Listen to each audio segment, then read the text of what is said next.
Hey, welcome back to our second episode of Spitball Experts. I'm Dirk. I'm a South African living in Switzerland. I'm a youth pastor. I study theology. I love theological topics, obviously. And I'm married 4 years now. Whoa, in May, coming up in May, I'm 4 years married. Wow. Yeah. This is May. You do know that, hey? This is May. Yeah, I need to first get my wife a present. And anyway, besides the point, I'm a youth pastor, love discussing, and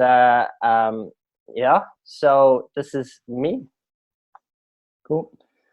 Hey everybody, my name is Arnold. Just to remind you, I'm from South Africa and I'm still living in South Africa, or the little bowl we have over South Africa right now. Also, I'm a youth pastor. I've been a youth pastor for about, 9 years now, something. And I am also married. I'm not married as long as Dirk, but I've been married for what's probably like getting closer to a year, I think. Yeah. But yeah, that's just where I'm at right now. Dirk, we've got someone else on here as well. Yes, we have our first guest. We have our first guest today, all the way from the United Kingdom. So, Mr. Barnett, can you please tell the people who you are? Yeah, so my name is Andy. I'm the only one not from South Africa, but wish I was maybe. But I did meet these guys in Cape Town, so we've been friends ever since. Worked in different ministry capacities at the moment, working for the Church of England, kind of on a youth team, helping to just kind of get alongside churches to encourage them and kind of reaching the next generation. I've been married just over a year, and that's going well. So thank you very much for having me on. Looking forward to spitballing. So let's do it. That's going to be great. It's going to be great. So guys, can you please give an update how stuff's going in your countries? Andy, how is the UK doing with the coronavirus? How's Boris doing? Yeah, so the situation, we've been on lockdown for it seems like ages. I think 6 weeks, maybe 2 months, and we're not seeing too many signs that it's going to be easing off very soon. But I think we're basically waiting for a big update on Sunday. So Boris is going to be kind of addressing the nation, and we'll be hearing about any potential plans to ease lockdown. There's talk of using technology, an app to just kind of track and trace where people are at, and kind of trying to measure symptoms and so people can just get the best advice in how to stay safe. And I think that's kind of it in a nutshell, really. Boris has just had a baby, not Boris himself. Wow. Yeah. So that guy's had an interesting few weeks going through, a very close brush with himself with the virus.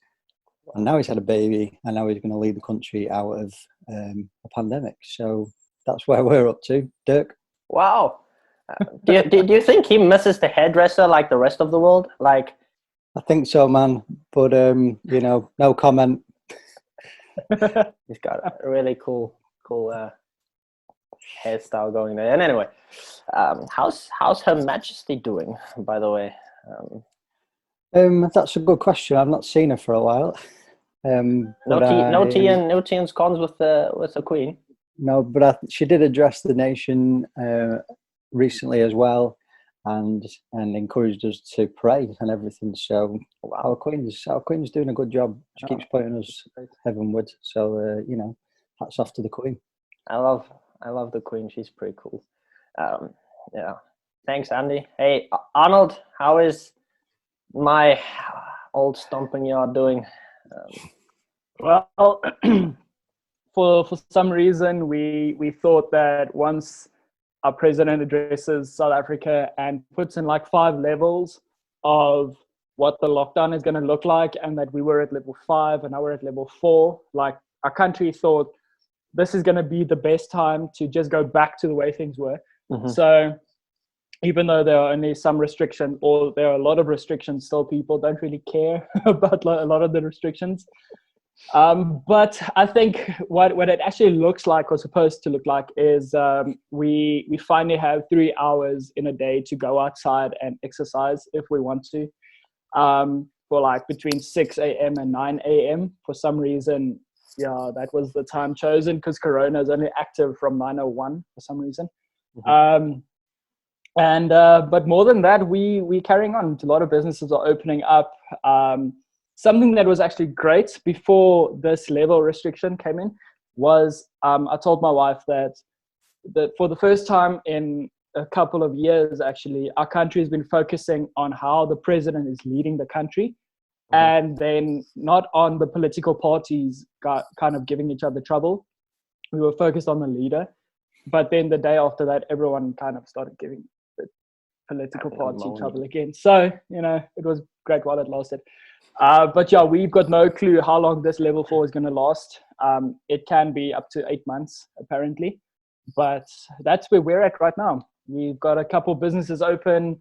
Everywhere you go, you just see people with masks on, and people aren't allowed entrance into the store if they don't have masks on or something. And yeah, that's where we're at right now. Yeah. How is work for you, Arnold? Are you kind of isolated at home and trying to run youth over Zoom, or? Yes, so we currently running our youth ministry over Zoom and this other app called House Party as well, but mostly Zoom and a lot of text messages and a lot of voice notes are kind of doing the rounds, and I think that's kind of the only way we're running it now. Yeah. Cool. So do you think maybe we should put a picture of your president putting up his mask that was a fail? Poor guy. Yeah. At least he's keeping it real. I mean, let's be honest.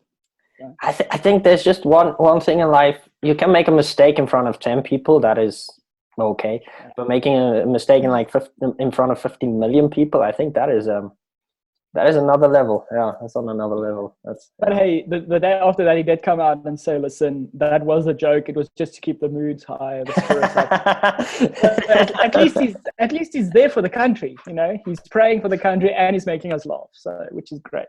He's like one of those guys. When you trip and you're kind of just like stumbling, and you just kind of come out in like a walking motion again, like nothing happened. Like one of those moments. Stuck the landing. You stuck the landing.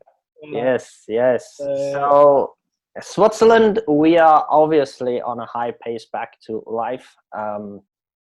So we never had a full lockdown like you guys. We had a mini lockdown. Must be nice.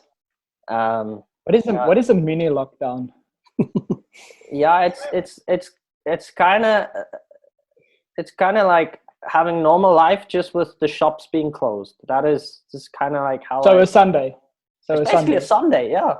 Okay. Yes, it's a Sunday, and you're just allowed to like have 5 people in your 2-meter vicinity. So okay. Yeah. So we are currently trying to regain normality in some form of way. So shops started opening again, and yeah, it looks like from the 11th, so on Monday, people are going back to the state we were in Feb. So yeah, it's I could go to the hairdresser, so hence the nice haircut. Yeah. The guy who cut my hair is really funny. He's a Syrian cool guy. But I looked like a kebab owner. Like in the end, my hair was like really like up top there. It was really fun. I have a picture somewhere I can show you guys later.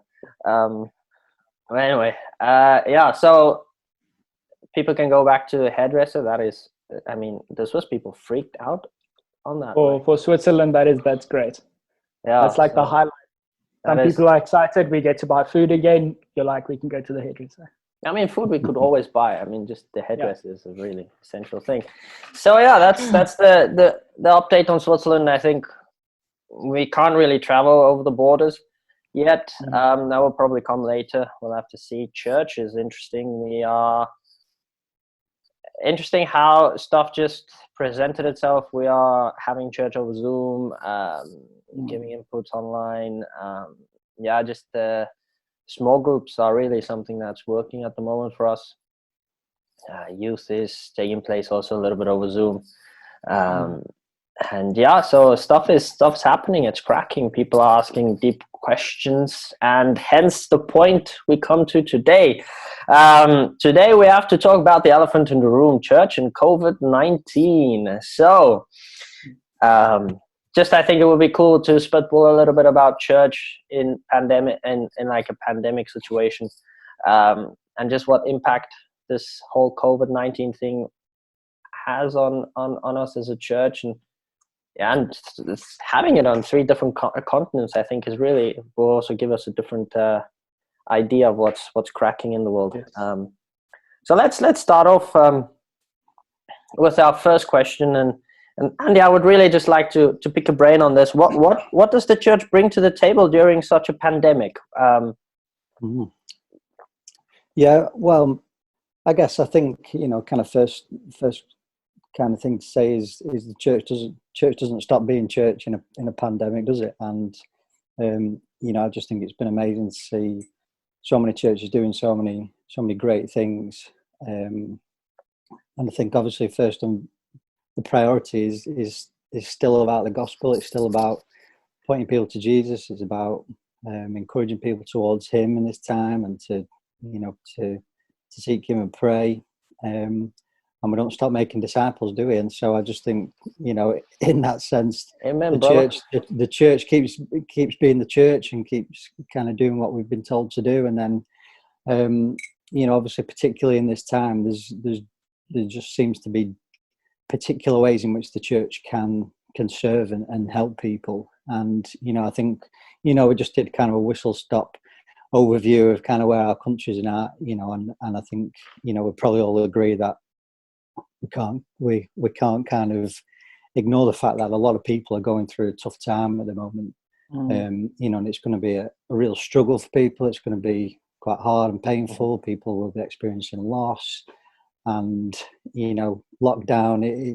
It's kind of good for like the first 2 hours while you're watching a Netflix series, but then it just does become quite unnatural, and people are going through it. Yeah. So I think, what can a church do? Again, it's just how can we get alongside people? How can we encourage people? Let's remember, it's not good to be alone. It's not good to be isolated. And just a very, very strange dynamic to this whole thing it's that word isolation, isn't it? And to just very, very strange to encourage people to self-isolate.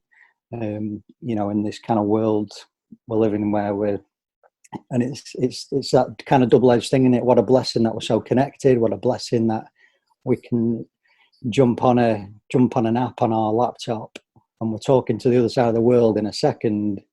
Yeah, loneliness just keeps creeping in, doesn't it? And isolation. And so, obviously, in that time, then what can the church do? We can just try our best to encourage, get alongside people. To invite people into community, and to just keep pointing people to Jesus, and He's with us all the time, isn't He? And so I guess those are just things off the top, kind of fresh on the top of my mind that I've just been thinking about. That's cool. So I'll show you guys. Arnold, for you. Well, I honestly think that the church kind of brings a sense of, I want to say, security as well to people, because I think, Andy, you touched on it right now as well, but the church, and I know maybe just from the South African side as well, the church brings in a lot of connection, even though we're not physically connected anymore. I mean, this has been a time where there's been an overload of information being sent to people on how can you stay connected to church? How can you still be in church? How can you continue to grow in your relationship with church? How do you stay active in your relationship with God during this time? And I mean, I'm seeing the fruit of that in people's lives, how people are, I mean, how we try to run a process here. It never worked before lockdown. suddenly now we've got people interested in this process, and it's just going on and going on and going on, and it's continuing to grow. I think church brings a lot of hope and a lot of security in this time, because it's starting to, in a sense, if I can put it this way, the church is starting to incorporate itself into the physical homes of people's lives. It's no longer just I'm going to church there. I'm going to have church at home. I'm going to be church at home. So I'm thinking, I think it's bringing a lot of a sense of security and hope to people. And yeah, I think it's great. Yeah. Cool. And then over there in Switzerland, what does it look like? Yeah, I think it really it hits the understanding of church at the moment for us, that church is not brick and mortar, but it has eyes and ears and mouths, and it's flesh and blood, and that all of a sudden we realize the dynamic of church is not the place we go to, it's the state we are. And I think that really is something that I find interesting, how simple church became. Yeah, and so I think I just spoke to a friend on Tuesday, and they are doing some great stuff in their community over here, where they're feeding people, just getting food on people's tables, and just serving the community, just being active, taking hands with the Catholic Church, the Reformed Church, and just seeing that impact, seeing a society going from, whoa, you guys are weird, to wow, you are human. You're one of us. Exactly. Like seeing that, hey, because you need to understand, in Switzerland, there's some interesting stuff. You have the Reformed Church and the Catholic Church, two state church. Then you have like a free church, and those don't belong to the state. So I think history-wise, you see a lot of hurt, people don't understanding each other. And I think this is a great time for bridges that's being built. But I do think church is when we start just being the body of Christ, we attract people, especially in times like this, because we have hope. And it's just great to see that taking place. And I celebrate that. Like Arnold just also shared, people start doing stuff again at home, families being family again. Where you have to sit down and really look at the person across from the table with you, or just look at your kids and realize, whoa, maybe they are struggling in this area. How can I help? So yeah, that is really, really something I'm experiencing. And this leads me to the next question, maybe a little bit a more controversial question. Did Corona show holes in the current church structure? This is, I've been waiting so long to have a conversation on this question, so I feel like kick us off then, Dirk. No, I just really want to. I think because I'm intrigued. You introduced the question, so lead an example. Come on, lead by example. So biblical. We are really biblical this morning. There we go. I think it did. I think we overcomplicated church for a very, very long time, and I think. I like to play this game where I try to put myself in the shoes of people that don't believe, or people that are not so active in church, and the one thing that I do need to say, that if I were not a church goer, my one criticism towards church would be, you never helped to give a different element to society, in the sense of, we kept people just as busy as their jobs did. And I just wonder, is that a hole, is that one thing that Corona just pointed out and go, maybe you guys got that wrong there, and Jesus is maybe just using that to point us in a different direction. I don't know. That is my thesis, my idea. I don't know. What do you guys think? I think, kind of going on there, Dirk, just, I guess one thing I might be crossing two questions here, but I guess one thing that I think has kind of just sparked in this little time is just kind of assessing priorities for churches. Mm-hmm. And it's just been very interesting that, okay, if we can't meet together, if we can't come into the same building, like you're saying, kind of what is the priority then moving forward, and Mm-hmm. what kind of do we have to do in this time, and I think it was Louis Giglio said the church has now left the building. I was It's just, celebrating that. Yeah. just so exciting, and to think that the whole kind of, we don't meet in the building, but there's now a church in every home. It's just kind of exciting. But I guess what the priority in that time, obviously, it's communicating, isn't it, to people in the home. And so what has become first and foremost, again, it's about the message of Jesus going out there, and it's about connecting with people, and how can we connect. And I guess in my role, we got a bit of a perspective of quite a lot of churches, and it was just interesting to hear, just in the first 2 weeks, of just how many people were just working with each other. How are you communicating? How are you getting in touch with people, from Zoom to text to thinking of the elderly who don't even have the internet, and it's back to like a telephone tree system going right through a pastoral network through the church. And we know that in any battle, the enemy always aims for the lines of communication first, and if you can attack that, and so but again, it's just about that priority of how we're getting this message out there.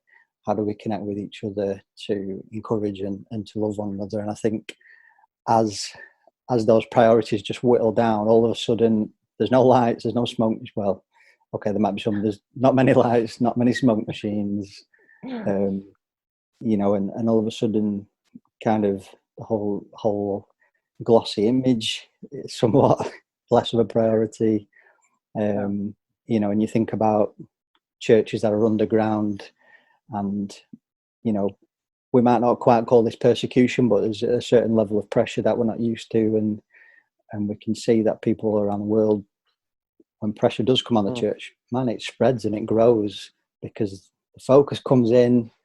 And I think, keeping it simple, I saw PJ Smythe say on Twitter the other day, when it comes to church, just keep it replicable, and is that not just kind of the mission, that people like, the apostles and Paul, they were just on a mission. Let's just spread this thing, and let's see it repeatable elsewhere. And as it simplifies, all of a sudden that's then a little bit more possible. And so back to your question, Dirk, was there any holes with that? I don't know. Yeah, maybe we kind of just lost track of a few things, and maybe with the best intentions, maybe some peripheral aspects of church become a little bit too central, a little bit too focused on, I think, maybe we don't need to list them, but there's potential that can creep in. So yeah, just a few thoughts, Dirk. I don't know if I'm answering your question. That's great. No, it's a lot of food for thought there, man. Arnold, what do you think, man? I think the holes in church, and probably just this, probably the counter side to this, but I think that the holes in church have been there for so long that it didn't seem like holes anymore. It just started looking like, listen, this is just church. And I think this is kind of like, if I can mention some of these holes, now I'm not talking about just the South African church, I'm talking about church in a whole, around the whole globe, is a lot of church was focused solely on the way that it's presented, the way it looks, the way that we get together on a Sunday, where a lot of the focus was shifted from, and Andy, you just spoke on it as well, but a lot of the focus was shifted on, or away from Jesus, where Jesus was the topic of the conversation, but the rest of the week was, okay, I'm on my own. And I'm starting to sense just how church, as the building, the get-together place, that type of church, is, we currently saw that hole, and we knew that hole was there. We didn't always really know how to have church going on the rest of the week, where I think that is one of the major holes that was being filled now, was how does church look the rest of the week? And I think that was, for me, just in a nutshell, I think the biggest hole that's being filled now in this Corona time, in this lockdown time, was church 24/7. Jesus 24/7 in our lives. Last night I was reading something, and the guy said, a lot of people tend to just pray, and we know this, a lot of people tend to just pray when it's going bad in their lives. But now Corona is kind of leading us to a place where we pray all the time, because we know that our dependency is on Jesus. And I think that is one of the holes that was always in church, and now it is being filled. Now people are starting to realize, listen, we need relationship with Christ. And as the body of church, we're starting to pick that up now. So yeah, I think that's just the whole 1 Thessalonians 5 scripture where it says, make your whole life a prayer. That is kind of that's kind of happening right now for church. So yeah. That's so interesting. I mean, just thinking about church in itself, well, this is a thought I had a week ago. So it's still very fresh, so very unfiltered. But Christ is the head of church. He's the head of the church. Like we are just somewhere in the body, and maybe I'm the toe, and you're the heel or something. I don't know, Andy, or Arnold. Maybe you're like a lung or something. I don't know how that looks like, but it's so interesting how we just touch on something that, hey, we are finally talking about Jesus again, or we are thinking about how we can incorporate Jesus more into our lives, and I find it so intriguing how this whole slowing down process also force people to come back to the core. I mean, how can we as a church not think about our leader, of the one who we are following in the end? And I really think that yeah, I find it so cool at the moment where people don't have time to spend in their little church bubbles, and they have to look their neighbors in the faces, because they're the only people they can really come in contact with, and I just see that dynamic changing again, and I love it. I do. I'm don't get me wrong, I'm looking forward to the day that we can sing our Jesus songs again and pray with each other collectively. I'm looking forward to that day. I'm just asking questions around the structure of church then during the week. How is that going to impact? And this is leading us to the next question again of how church is going to be shaped post-corona. We have some challenges ahead of us in all of the excitement happening. Dirk, if I can maybe jump in on this one. I think just the idea of church in the future is, I think this is kind of, this whole situation is, and hear me out when I say this, it's sounding strange in my head, so good luck, but this is kind of making church accessible to everyone. People are starting to see, I can do church, I can be church. It's because there's this big expectation on people feeling, listen, I can't be church because it's too much pressure, it's too many rules, too much this, too much that. Where it's simple, it's kind of like it's 2 rules or two guidelines to live by, rather. And it's this whole thing about loving God, love your neighbor as you love yourself. That's it. And people are starting to see how we can be church. How it's not just for the holiest of holies up there in the top heavens or whatever it is. It's not just for them. It's for everyone. And I think that was the message of Jesus. And that is the way the church will look in the future. If it's over Zoom, if it's over Skype, if it's on Facebook, if it's in person, it doesn't matter. I think the church will have some sort of a openness to it, where people will feel church isn't that strange thing that people made it, but I understand church now, or I can start to understand church now. It's interesting. Yeah, cool. Andy? I think I guess continue along some of the things we've been chatting about. It's a chance to just go, okay, it can't stay the same kind of after this. There's got to be just a moment to just kind of reflect ourselves personally as a member of a church, and then also as churches together, and to just go, what's going to be different now moving forward. And as we've said, just the intentionality of connecting with God and connecting with people. We can simplify it all the way down to that. Obviously, there's a lot kind of that's going to spill out from that. But kind of keeping that as priority, I just think it's going to be really beneficial. I guess just for us personally to just stop on our own, and I guess for me, I was kind of thinking, I I think I went for like a run one evening, and it's just weird out there because there's no one around, there's no cars, and you just think, man, everyone's trapped, and people are going through a struggle, you know, and just quite kind of passionate to just say, come on, God, you know, come and do something in this time. And then I just kind of had that second thought of, wow, it's taken an international global pandemic to get me to the point of just kind of connecting on that level. And so I guess just a bit of a personal reflection time to just say, okay, you know, we need to be praying like this more and more, because you know the sin pandemic is you know, hasn't slowed down either. We're not having a lockdown from that, and people disconnected from God all over the place. And so I guess moving forward, it's just how can we keep those priorities front and central, I guess. So yeah, those are just my thoughts. I just love, Andy, the way that you always, I mean, I know you for a while now, so I just always love how you center your thoughts around the gospel, and that's kind of the bedrock of the idea of where you start your conversations from, and I really appreciate that. And I think that is probably one of the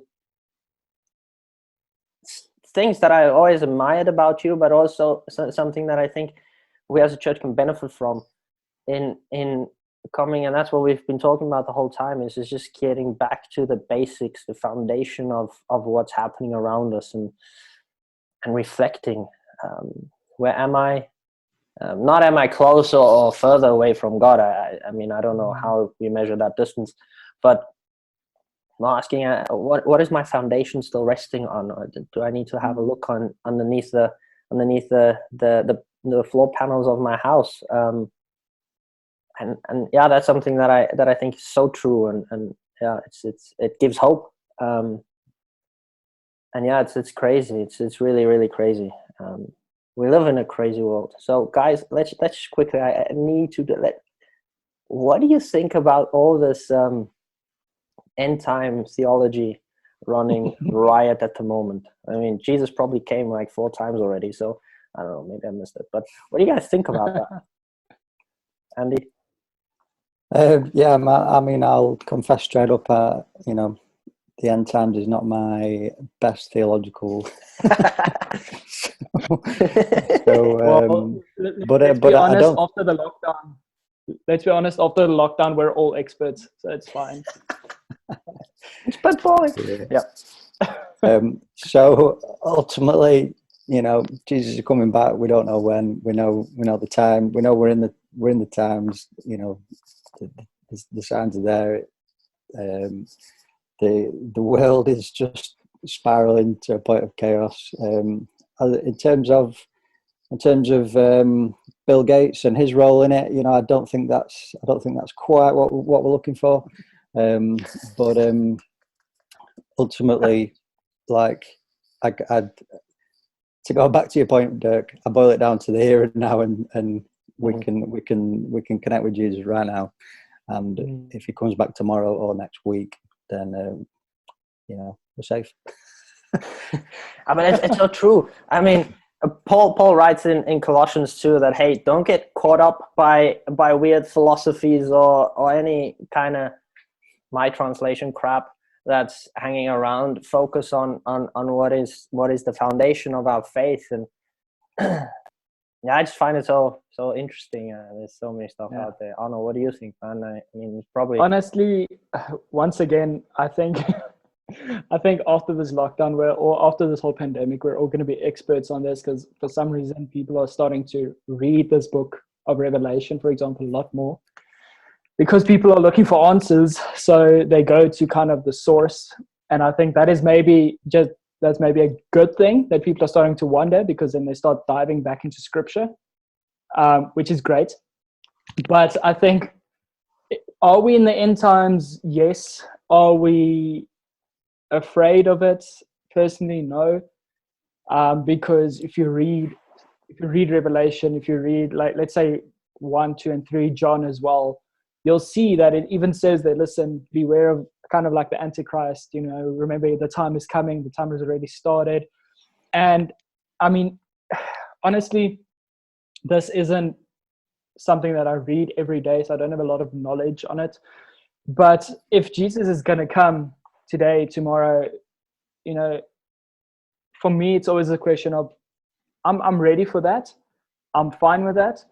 But I'm not going to say it's going to happen on this date and this date, because scripture once again says that not even the angels know when Jesus is coming back. So how would we know? So yeah, you know, you read it, you chat about it, but I think to that extent, I'm not oblivious to it. But I think if I'm just going to focus on the bad side of it all, then I'm not going to be focusing on Jesus and the people that he trusted to me as well. Because the moment we start to focus just on the bad, we tend to forget the people around us, because we're so focused on this is bad, this is bad, this is bad. But for now, I'm focusing on the people around me, you know, my wife, my friends, my family, that type of stuff, and my ministry that Jesus has still entrusted to me. And what am I doing with them? Yeah, so I'm not sure that actually answers your question, but hey. I think it's cool. I think we live in interesting times. I'm just very skeptical. I just realized, man, I'm so skeptical when it comes to stuff like this. Like, oh my goodness. And I don't know. The Bible never spoke about 4G, and someone is just interpreting 5G. It into the 5G. Bible, like 5G. I mean, he's in Switzerland. They've not got it yet. Oh man, no, we did. Man, like, I just sometimes wonder what's going on in people's minds. They're like,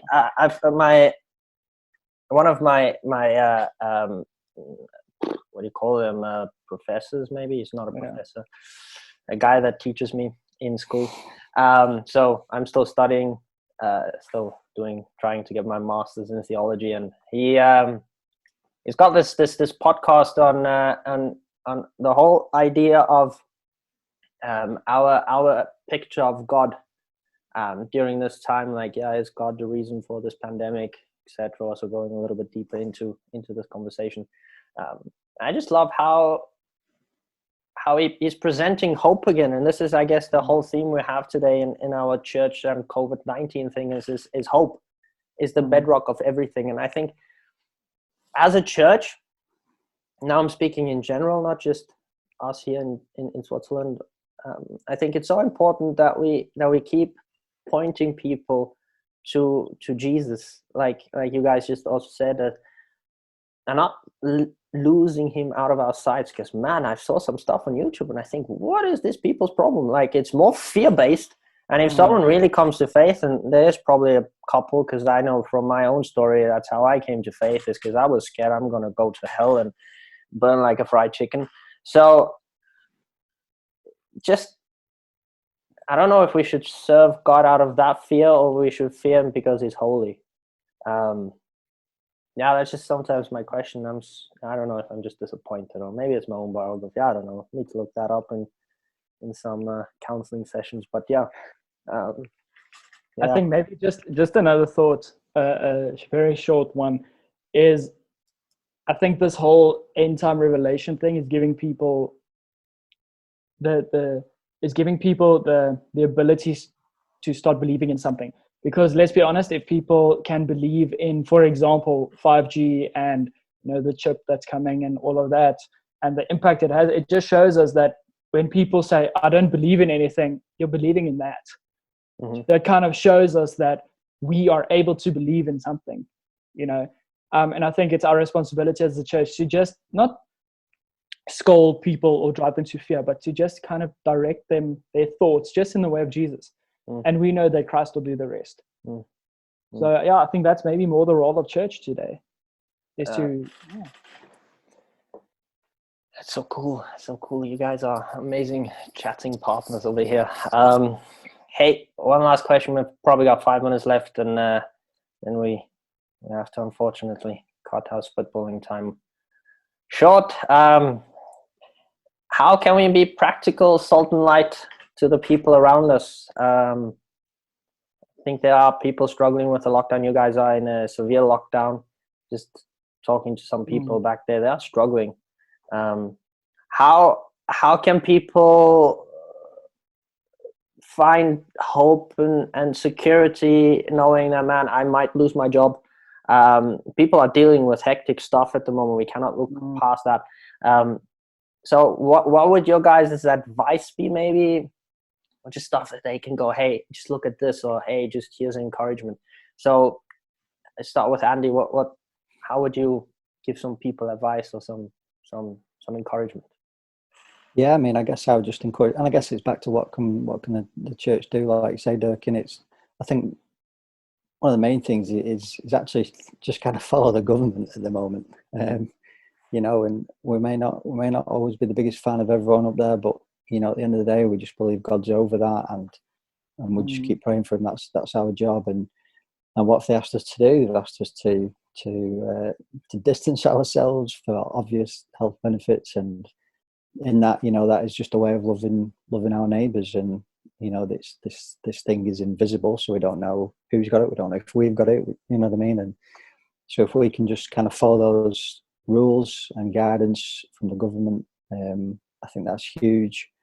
And I guess just being aware of our friends, our family, who just might need maybe like I think a big way at the moment people can help is doing some shopping runs, and just helping out practically with people, for people doing those things. I know there's just some incredible things going on with kind of volunteer networks of just kind of been springing up out of nowhere, and I know that's some of that is a church thing, some of it isn't necessarily started with the church, and churches have got involved.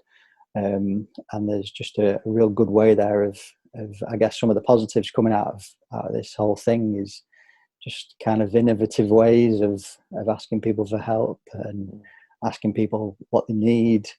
And others like WhatsApp groups formed up and down different streets, so people can like ask for shopping or ask for the dog to be walked, those kind of things. So yeah, man, I guess just some of those, and you know, it's just a few ways. Yeah, I don't know, Arnold, if how things are over there. I think a lot of what you just said, it's happening over here as well. I think just within the area where we're situated and where we find ourselves is we've got a lot of people that are starting to get a lot more creative with their ways to earn income, for example. They're getting a lot more creative to start helping others. And I think the best piece of advice in times like this is to, it's going to sound probably cliche, but is to stick to Jesus, stick to him in this time, because it's through him that we get discernment. It's through him that we are able to get wisdom on to do what's next. I think as church is we need to do what we can with what we have. So if it means that we serve our people through counseling, or if it means we serve the people through food parcels, or as you say, walking the dog, or just I know I stay in a big apartment building. If it means that you clean up just in front, if you clean up the halls in front of your floor or whatever it is, or you know, whatever the case is, I think we can get a lot more creative in this time. If we just for a moment just slow down and just see what we have and do what we can with what we have, and continue to be just people who care about each other, even if we don't know them. Yeah, Dirk. Cool. I think people should exercise the biggest muscle they have, and that's the brains at this stage. Yeah.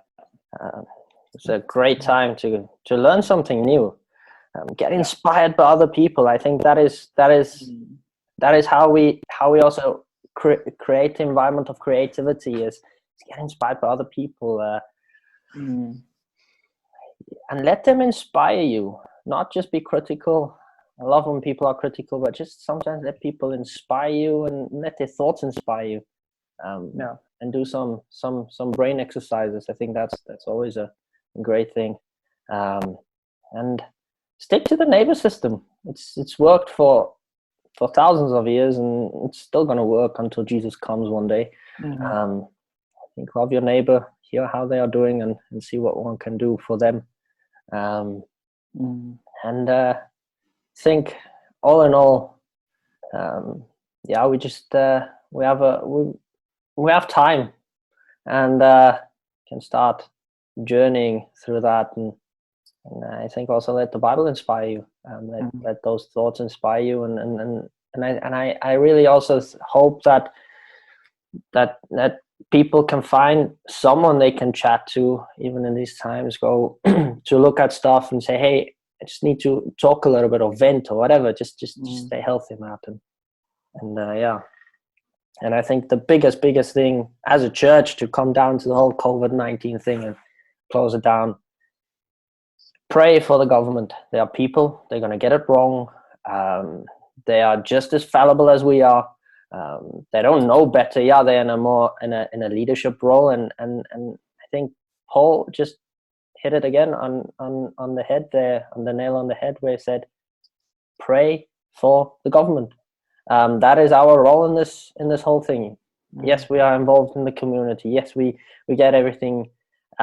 We can do everything we can for people next to us. But the major thing is, I think what's going to carry us through this whole thing is pray for the government, that they can make right decisions, good decisions, and that the Holy Spirit will just impact them. Yeah. So, Cool. guys, I want to thank you for your time.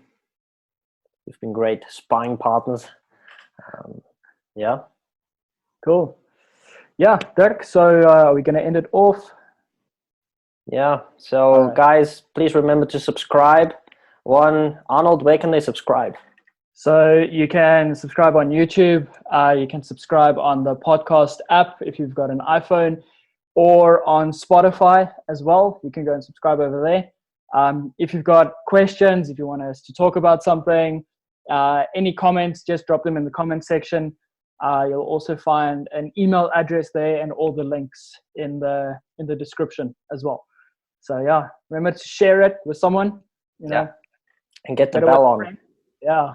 So cool. And Andy, thank you for your time, bro. Thanks, Andy. Thank you, guys. Love to hang out with you. Thank you for next time it's in Cape Town, like the real. Yes. Yes. Then maybe they can have that cool little, what was it, coconut latte thing going again. That would be, Dear Mug and Bean, please bring back the coconut latte. Yes. And I will walk to Cape Town to have one. oh, that would be cool. Okay, that challenge I want to see. Yeah. Yes. Guys, it was wonderful. Right. Have a beautiful day. You guys listening to us, have a fantastic day, week, and we'll see each other again. Cheers. Cool. Cheers, everyone.